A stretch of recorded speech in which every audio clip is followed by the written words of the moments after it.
I want to get your attention, please. How many of you in here have not met Kim Reeder? You've not met Kim? Come around this way, Kim, so everybody can see you. While she's coming up this way, I hired Kim from, her background was with the Safeway Corporation. 15 years, 16 years was it? In human resources? Yeah. Whatever it was, she lost track. 17 years? Yeah. Okay.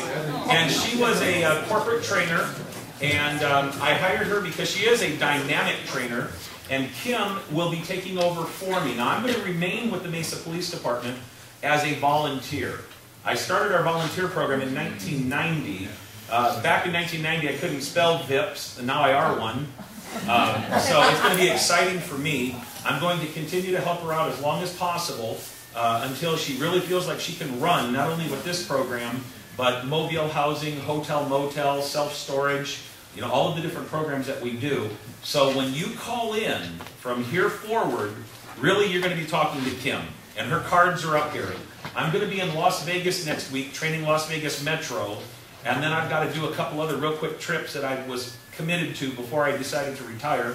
And so I'm going to fulfill all of my obligations as Executive Director for the Crime Free Association. So I'm going to be kind of scarce for the next couple of weeks. And I'm going to be back just in time pretty much to have a couple of goodbye parties. And talking of goodbye parties, I just wanted to present him to with his last class.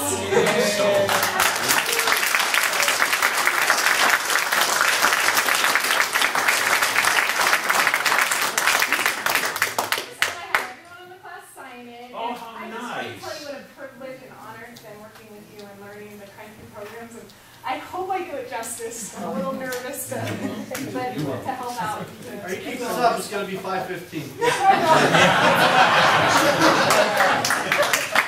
thank you. That's very sweet of you guys. I really appreciate that. I will cherish that. Thank you. That's really nice. Thank you. That is really nice. I don't know if the same kind of speech is working. It doesn't happen very often. Wow.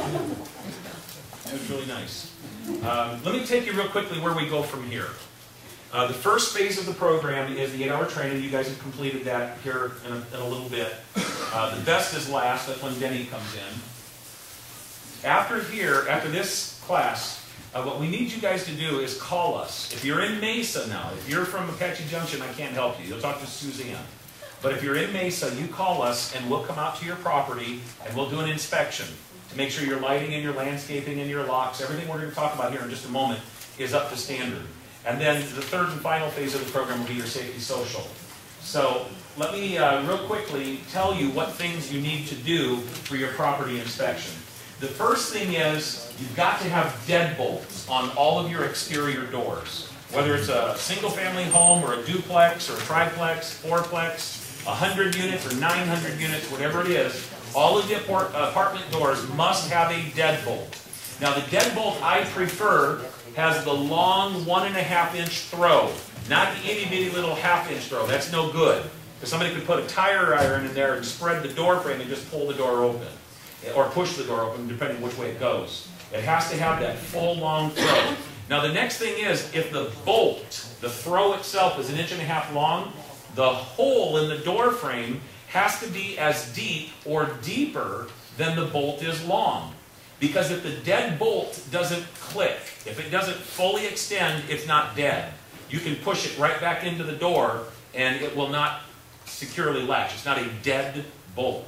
So for maintenance folks in here, or managers, if your maintenance folks aren't here, make sure they understand 1.5 inches on the throw and at least 1.5 inches deep in the door jamb itself. The next thing are eye viewers. You must have an eye viewer in the front door. Now I've made some exceptions. If a person can hold the doorknob and look out the window, that's not real good for two reasons. One, they can see you looking out, and that's not good.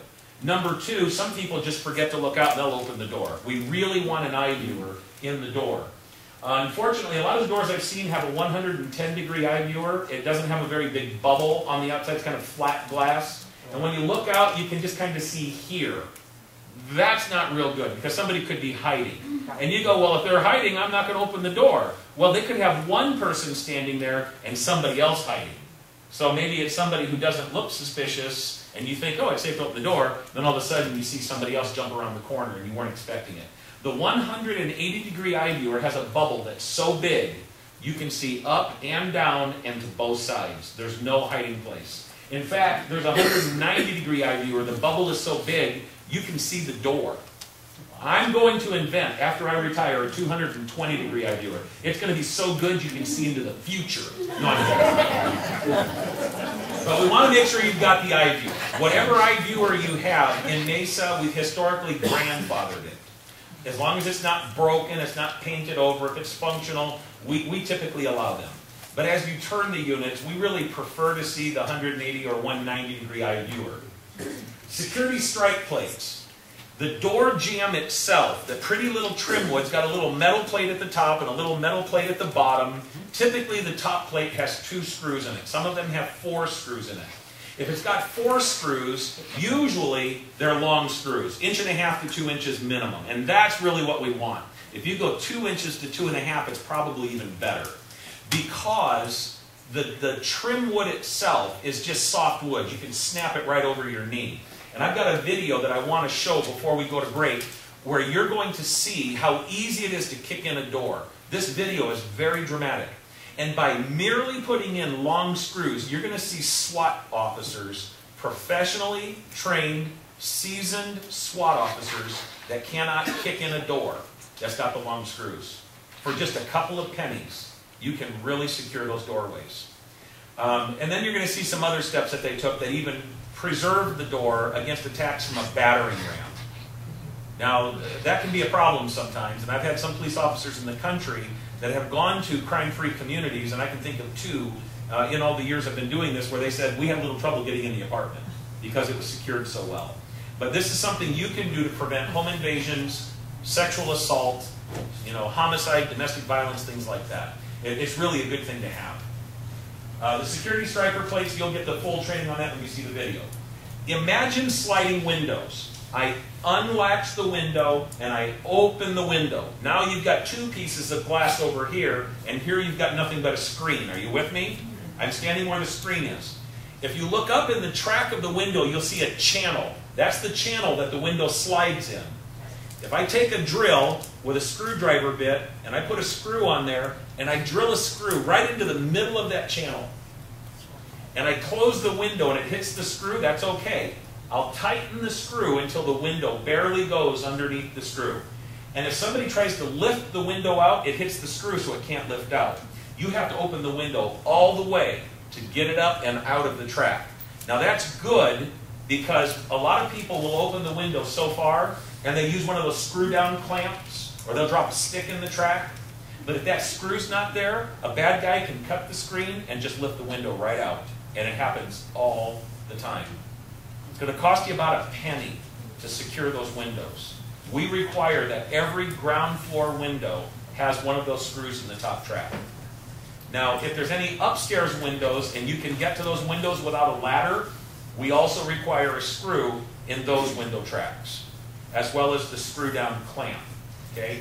The advantage of that screw-down clamp, I'm inside the apartment and I'm tightening it with my hand, my wrist, my arm, my shoulder. I can get that pretty tight.